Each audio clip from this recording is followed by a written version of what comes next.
Big boss ಮನೆಗೆ entry ಕೊಟ್ಟರು ರಕ್ಷಿತಾ ಅವರ ಅಮ್ಮ. ಅದೇ ಥರ ಇವಾಗ ಧ್ರುವಂತ್ ಅವರು ಅವ್ರ ಕಾಲಿಗೆ ಬಿದ್ದು ಕ್ಷಮೆ ಕೇಳಿದ್ದಾರೆ. ಏನಕ್ಕೆಲ್ಲ ಕೇಳಿದ್ದಾರೆ, ಯಾವ ರೀತಿ ಇದೆ ಪ್ರೋಮೋ, ಮತ್ತು ಲಾಗಿಂಗು ಕೂಡ ಸ್ಟಾರ್ಟ್ ಮಾಡಿದ್ದಾರೆ ರಕ್ಷಿತಾ ಅವರು ಅಂತಲೇ ಅನ್ಬೋದು. ಈ ಒಂದು ಪ್ರೋಮೋ ಯಾವ ರೀತಿ ಇದೆ ಕಂಪ್ಲೀಟಾಗಿ ವಿಡಿಯೋದಲ್ಲಿ ನೋಡೋಣ. ವಿಡಿಯೋ ಸ್ಟಾರ್ಟ್ ಮಾಡೋಕ್ಕಿಂತ ಮುಂಚೆ ನೀವೇನಾದರೂ ಹೊಸಬ್ರಾಗಿದ್ದರೆ ಚಾನಲ್ನ ಸಬ್ಸ್ಕ್ರೈಬ್ ಮಾಡಿಕೊಂಡು ವಿಡಿಯೋ ಒಂದು ಲೈಕ್ನ ಮಾಡಿ. ಎಲ್ಲರೂ ಕೂಡ ವೆಯ್ಟ್ ಮಾಡ್ತಿದ್ರಿ ರಕ್ಷಿತಾ ಅವರ ಅಮ್ಮ ಯಾವಾಗ ಬರ್ತಾರೆ ಅಂತ. ಆ್ಯಕ್ಚುಲಾಗಿ ಅವರೇನೆ ವೆಯ್ಟ್ ಮಾಡ್ತಿದ್ರು ಲಾಸ್ಟ್ ಟೈಮೇನೆ. ಆ ಒಂದು ಲೆಟರ್ ಬಂದಾಗ, ಕಾಲ್ ಬಂದಾಗ ಇವ್ರ ಫ್ಯಾಮಿಲಿಗೆ ಅಷ್ಟೇನು ಬಂದಿರಲಿಲ್ಲ, ಲೆಟರು ಕೂಡ ಸಿಕ್ಕಿರಲಿಲ್ಲ, ಕಾಲು ಕೂಡ ಬಂದಿರಲಿಲ್ಲ. ಬಟ್ ಎಕ್ಸ್ಪೆಕ್ಟ್ ಮಾಡ್ತಿದ್ರು ಯಾವಾಗ ಬರ್ತಾರೆ ಅಂತ. ಇವತ್ತಿನ ಎಪಿಸೋಡಲ್ಲಿ ನನ್ನ ಪ್ರಕಾರ ಗೊತ್ತಿರೋ ಥರ ರಕ್ಷಿತಾ ಅವರ ತಾಯಿ, ಅಶ್ವಿನಿಯವರ ಮಗ ಮತ್ತು ಸ್ಪಂದನ ಅವ್ರ ಫ್ಯಾಮಿಲಿ ಬರೋ ಚಾನ್ಸಸ್ ಜಾಸ್ತಿ ಇದೆ. ನೋಡೋಣ ಯಾರೆಲ್ಲ ಬರ್ತಾರೆ ಅಂತ. ಅದೇ ಥರ ಇವಾಗ ಬಿಗ್ ಬಾಸ್ ಮನೆಗೆ ರಕ್ಷಿತಾ ಅವ್ರ ಅಮ್ಮ ಎಂಟ್ರಿನ ಕೊಟ್ಟಿದ್ದಾರೆ. ಮೇಯ್ನ್ ಗೇಟಲ್ಲೇ ಎಂಟ್ರಿನ ಕೊಡ್ತಾರೆ. ಅದಾದಮೇಲೆ ಒಂದು ಸ್ವಲ್ಪ ಕಾನ್ವರ್ಸೇಷನ್ ನಡೆಯುತ್ತೆ. ಅಂದರೆ ಯಾರ ಹತ್ರನೂ ಕೂಡ ನೀನು ಜಗಳ ಸ್ಟಾರ್ಟ್ ಮಾಡಬೇಡ, ಜಗಳದ ಗಂಟಿ ಅಂತ ಇದು ತಮಾಷೆನ ಮಾಡ್ತಾರೆ ಅಂತಲೇ ಅನ್ಬೋದು. ಆಲ್ಮೋಸ್ಟ್ ನೀವು ಅಬ್ಸರ್ವ್ ಮಾಡಿರ್ತೀರ, ಸ್ವಲ್ಪನಾದ್ರೂ ಒಂದು ಸ್ವಲ್ಪ ಜಗಳ ತೆಗಿಯೋ ಬುದ್ಧಿ ಇದೆ. ಅಂದರೆ ನಾರ್ಮಲ್ ಆಗಿ ಇಮಿಟೇಟ್ ಮಾಡೋ ಥರ ಆಗಿರ್ಬೋದು. ಧ್ರುವಂತ್ ಮತ್ತು ರಕ್ಷಿತಾ ಅವ್ರ ನಡುವೆ ಏನು ಬಾಂಡಿಂಗ್ ಇತ್ತು, ಆ ಒಂದು ಜಗಳದಲ್ಲೂ ಕೂಡ ಇತ್ತು. ಬಟ್ ಇವಾಗ ಶಾಕಿಂಗ್ ಏನಂತ ಅಂದರೆ, ಅವರು ಧ್ರುವಂತ್ ಅವರನ್ನೇ ಕಾಲಿಗೆ ಬೀಳೋ ಥರ ಬಿದ್ದು ಕ್ಷಮೆನ ಕೇಳ್ತಾರೆ. ನಂದೇನಾದರೂ ತಪ್ಪಿದರೆ ಕ್ಷಮಿಸಿ ಅಂತ. ಏನಕ್ಕೆ ಅಂತ ಅಂದರೆ ಫ್ಯಾಮಿಲಿ ಇದೆ ಫೀಲಿಂಗ್ ಬೇರೆ ಥರ ಇರುತ್ತೆ. ನಾರ್ಮಲ್ ಆಗಿ ಬೇರೆ ಥರ ಅಬ್ಸರ್ವ್ ಮಾಡಿರ್ತೀರ. ಅಂದರೆ ನೀವೇ ಅರ್ಥ ಮಾಡ್ಕೊಳ್ಳಿ. ಇವಾಗ ಫ್ಯಾನ್ ವಾರ್ ಮಾಡ್ತಿರಲ್ಲ, ಅವರೇ ಜಾಸ್ತಿ ಇವರೇ ಕಮ್ಮಿ, ಅವ್ರಿಗೇನಿಗೆ ನಾವು ಸಪೋರ್ಟ್ ಮಾಡಬೇಕು, ಇವ್ರಿಗೇನಿಗೆ ಸಪೋರ್ಟ್ ಮಾಡಬೇಕು ಅಂತ. ಬಟ್ ಈ ಒಂದು ಪಾಯಿಂಟಲ್ಲೇ ನಿಮ್ಗೆ ಅರ್ಥ ಆಗುತ್ತೆ ಏನೆಲ್ಲ ಒಂದು ವಿಷಯ ಇರುತ್ತೆ ಬಿಗ್ ಬಾಸ್ ಮನೆ ಅಂತ ಅಂದಾಗ.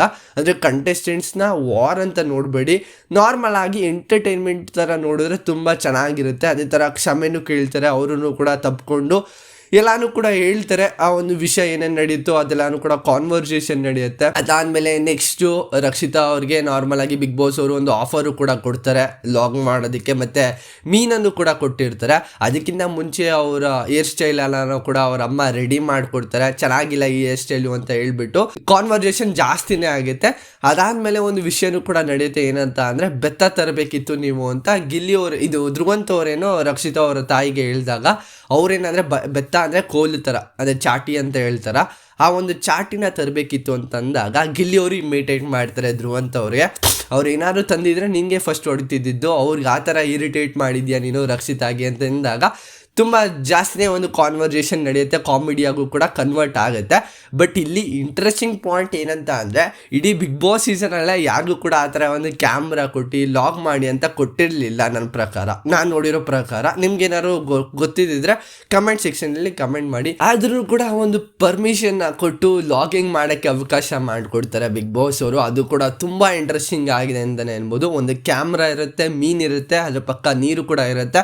ಊಟ ಇವರೇ ಅಡುಗೆ ರೆಡಿ ಮಾಡಲಿ ಅಂತ ಅವ್ರ ಅಮ್ಮನೂ ಕೂಡ ರಕ್ಷಿತಾನೂ ಕೂಡ ಒಂದು ಲಾಗಿಂಗ್ ಮಾಡಿಕೊಂಡು, ಆಯ್ ಗಾಯ್ಸ್ ಹೇಗಿದ್ದೀರಾ, ನಾನು ಚೆನ್ನಾಗಿದ್ದೀನಿ ಅಂತ ಹೇಳ್ಕೊಂಡು ಆ ಒಂದು ಅಡುಗೆನೂ ಕೂಡ ಸ್ಟಾರ್ಟ್ ಮಾಡ್ತಾರೆ. ತುಂಬ ಇಂಟ್ರೆಸ್ಟಿಂಗ್ ಆಗಿದೆ ಈ ಒಂದು ಪಾಯಿಂಟ್ ಅಂತಲೇ ಅನ್ಬೋದು. ಸುಮಾರು ಜನ ಅಂದ್ಕೊಳ್ತಿದ್ರಿ ಅವ್ರ ಫ್ಯಾಮಿಲಿ ಯಾವ ರೀತಿ ಇದೆ, ಯಾವ ರೀತಿ ಬರ್ತಾರೆ. ಗಿಲ್ಲಿಯವರು ಫಸ್ಟೆಲ್ಲ ಇಮಿಟೇಟು ಕೂಡ ಮಾಡ್ತಾಯಿದ್ರು ರಕ್ಷಿತಾ ಅವ್ರ ಬಗ್ಗೆ. ಅದೇ ಥರ ಈ ಒಂದು ಪಾಯಿಂಟಲ್ಲಿ ನೀವು ಅಬ್ಸರ್ವ್ ಮಾಡೋದಾದರೆ ಯಾವ ಫ್ಯಾಮಿಲಿನೂ ಯಾರನ್ನು ಕೂಡ ಏಟ್ ಮಾಡಲ್ಲ. ನೆನ್ನೆ ಎಪಿಸೋಡಲ್ಲೂ ನೀವು ಅಬ್ಸರ್ವ್ ಮಾಡಿರ್ತೀರ ಯಾರಿಗೆಲ್ಲ ಸಪೋರ್ಟ್ ಮಾಡ್ತಿದ್ದಾರೆ, ಯಾವ ರೀತಿ ಎಪಿಸೋಡ್ ಬರ್ತಿದೆ, ಯಾರೆಲ್ಲ ಕರೆಕ್ಟಾಗಿ ಪರ್ಫಾರ್ಮೆನ್ಸ್ ಮಾಡ್ತಿದ್ದಾರೆ ಅಂತಲೂ ಕೂಡ ಅವರು ಇಂಟು ಕೂಡ ಕೊಟ್ಟಿದ್ದಾರೆ. ನನಗೊಂದು ಬೇಜಾರು ಅನಿಸಿದೆ ಏನಂತ ಅಂದರೆ, ಧನುಷ್ ಅವರ ಅಮ್ಮ ಮತ್ತು ವೈಫನ್ನ ಒಟ್ಟಿಗೆ ಕರೆಸಬೇಕಿತ್ತು. ಬಟ್ ಲೈವ್ ಪ್ರಕಾರ ಅವ್ರ ಅಮ್ಮ ಮಾತ್ರ ಅಲ್ಲಿದ್ದರು. ಅದೇ ಥರ ಒಂದು ಟಾಸ್ಕ್ ಕೂಡ ಆಗಿದೆ, ಆ ಒಂದು ಬಲೂನ್ ಟಾಸ್ಕ್ ಅಂತ. ಅದನ್ನು ಕೂಡ ಇವತ್ತಿನ ಎಪಿಸೋಡಲ್ಲಿ ಟೆಲಿಕಾಸ್ಟ್ ಆಗುತ್ತೆ. ಪೇರೆಂಟ್ಸ್ ವರ್ಸಸ್ ಪೇರೆಂಟ್ಸು, ಇಲ್ಲಾಂದರೆ ಇದು ಕಂಟೆಸ್ಟೆಂಟ್ಸ್ ಮತ್ತು ಪೇರೆಂಟ್ಸು, ಆ ಥರನೂ ಕೂಡ ಟಾಸ್ಕ್ ಇದೆ. ನೋಡಿ ಇಂಟ್ರೆಸ್ಟಿಂಗ್ ಆಗಿದೆ. ಬಟ್ ಈ ಒಂದು ಪಾಯಿಂಟು ನನಗೆ ಇಷ್ಟ ಆಯಿತು. ಲಾಗಿಂಗ್ ಮಾಡೋಕ್ಕೆ ಕ್ಯಾಮ್ರಾ ಕೊಟ್ಟು ಮಸ್ತಾಗಿತ್ತು ಅಂತಲೇ ಅನ್ಬೋದು. ಯಾವುದೇ ಥರ ಬೇರೆ ಥರ ಅಬ್ಸರ್ವೇಷನ್ ಇಲ್ಲ. ಬಟ್ ಇಂಟ್ರೆಸ್ಟಿಂಗ್ ಆಗಿದೆ. ಫ್ಯಾಮಿಲಿ ವೀಕ್ ಅಂತ ಅಂದಮೇಲೆ ಎಲ್ಲರೂ ವೆಯ್ಟ್ ಮಾಡ್ತಿದ್ದೆ ಗಿಲ್ಲಿ ಅವ್ರ ಫ್ಯಾಮಿಲಿ ಯಾವಾಗ ಬರುತ್ತೆ ಅಂತ.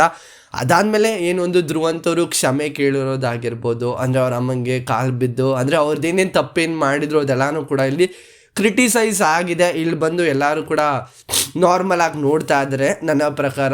ಆ ಒಂದು ಏನೊಂದು ಫ್ಯಾಮಿಲಿ ವೀಕ್ ಅಂತ ಬಂದಾಗ ಯಾರದು ವಾರ್ ಇರೋಲ್ಲ, ಎಲ್ಲರೂ ಕೂಡ ಎಮೋಷನಲ್ ಆಗಿರ್ತಾರೆ. ಅವ್ರ ಪೇರೆಂಟ್ಸ್ ಯಾವಾಗ ಬರ್ತಾರೆ ಅಂತ ವೆಯ್ಟ್ ಮಾಡ್ತಿರ್ತಾರೆ ಅಷ್ಟೇ. ಫಸ್ಟೇ ಇವಾಗ ರಕ್ಷಿತಾ ಅವರ ಅಮ್ಮ ಬಂದಿದ್ದಾರೆ, ಅದು ಕೂಡ ತುಂಬ ಎಮೋಷನಲ್ ಆಗಿತ್ತು ಅವ್ರಿಗೆ. ಹೋದ ತಕ್ಷಣವೇ ತಪ್ಪಿಕೊಂಡು ಮುದ್ದಾಡಿ ಚೆನ್ನಾಗಿತ್ತು. ನೋಡೋಣ ಎಪಿಸೋಡ್ ಯಾವ ರೀತಿ ಬರುತ್ತೆ ಅಂತ.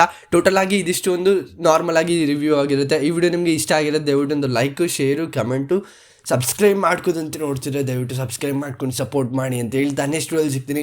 ಬಾಯ್ ಬಾಯ್, ಥ್ಯಾಂಕ್ ಯು, ನಮಸ್ಕಾರ.